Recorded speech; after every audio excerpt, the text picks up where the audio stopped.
ఓం శ్రీమాత్రే నమః.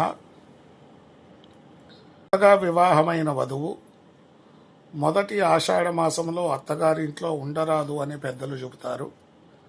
కావున జ్యేష్ఠ మాసం చివరిలో అమ్మగారింటికి వెళ్ళాలి.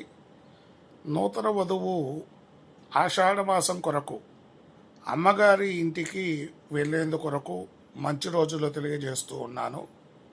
18/6/2025 బుధవారం ఉదయం 6 గంటల నుండి 7:30 లోపు, 9 గంటల నుండి 10:30 లోపు.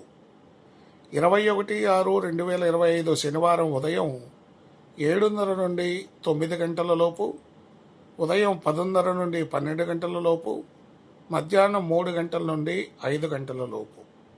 తప్పనిసరి పరిస్థితులు పై ముహూర్తాలు కుదరకపోతే 23/6/2025 సోమవారం మధ్యాహ్నం 3 గంటల నుండి 5 గంటల లోపు అత్తగారి ఇంటి నుండి అమ్మగారి ఇంటికి బయలుదేరేదానికి ముహూర్తములు శుభప్రదంగా ఉన్నాయి.